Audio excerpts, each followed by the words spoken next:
আসসালামু আলাইকুম। আজকে আমরা দেখব কিভাবে এলিমেন্টরের সাহায্যে ওয়েবসাইটে একটি স্লাইডার তৈরি করা যায়, ইমেজ স্লাইডার তৈরি করা যায়।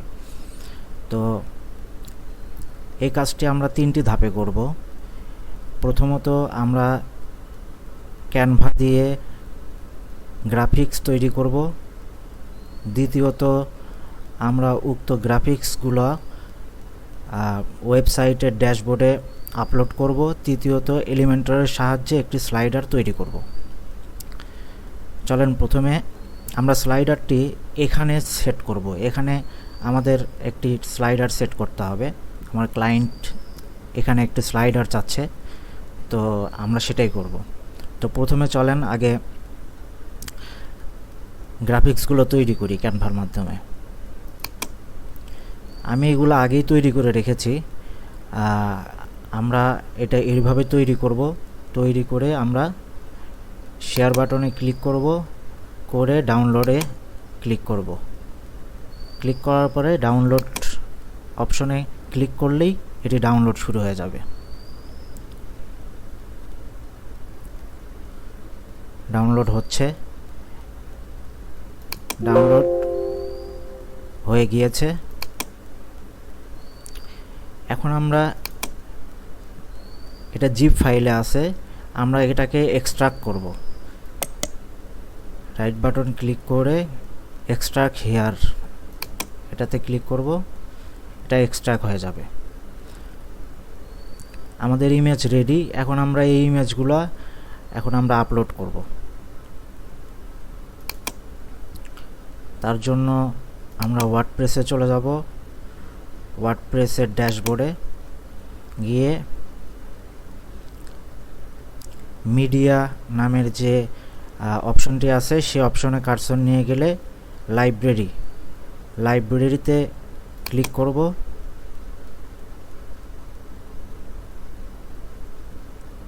এখানে আমাদের ওই ইমেজগুলা আপলোড করাই আছে, তবু আমি দেখে দিচ্ছি কিভাবে আপলোড করতে হয়। অ্যাড মিডিয়া ফাইল এই বাটনে ক্লিক করব। সিলেক্ট ফাইল এই বাটনে ক্লিক করব। দেন এগুলোকে সবগুলো সিলেক্ট করে দিয়ে আমরা ওপেনে ক্লিক করলেই এগুলো আপলোড হয়ে যাবে। এখন আমরা এই ইমেজগুলো সেট করব স্লাইডার হিসাবে। তার জন্য আমাদের যেতে হবে হচ্ছে এলিমেন্টরে। আমরা এই এলিমেন্টরে কিভাবে যাব? এলিমেন্টরে যাওয়ার উপায় হচ্ছে আমরা পেজে যাব, অল পেজ, ওটা হোম পেজ।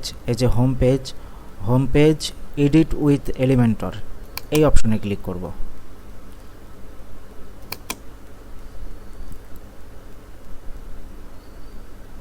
তাহলে আমাদের এখানে নিয়ে আসবে। তো আমরা এইখানে যেহেতু একটি স্লাইডার যোগ করতে চাচ্ছি, সেজন্য এখানে একটি সেকশন নেব, প্লাস করব। প্লাস করে একটি সেকশন নিয়ে নেব। নেওয়ার পরে আমরা এখানে একটি স্লাইডার যুক্ত করব। এই পাশে ইমেজ স্লাইডার নামের একটি অপশন দেখা যাবে। ইমেজ লিখলেই আসবে,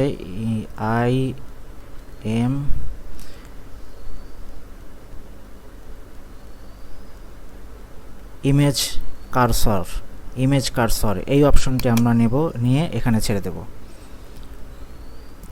এখন এখানে আমরা আমাদের কন্টেন্টগুলা আপলোড করে দেব। Create a new gallery click করব। এটা এরকম আসতেছে, এটা আমাদের সেট করে দিতে হবে। আমরা সাইজ সেট করে দেব। এখানে একাধিক আসতেছে, আমরা একটি করে দেব, স্লাইড শো 1। ব্যাস, আমাদের স্লাইডার হয়ে গিয়েছে। এটা আমরা পাবলিশ করে দিব। এখন আমরা দেখি স্লাইডারটি এখানে যুক্ত হয়েছে কিনা। একটা রিফ্রেশ দিয়ে দেখব। হ্যাঁ, স্লাইডারটি যুক্ত হয়ে গিয়েছে। এই যে স্লাইডারটি কাজ করতেছে। আজকের মতো এই পর্যন্তই। আল্লাহ হাফেজ।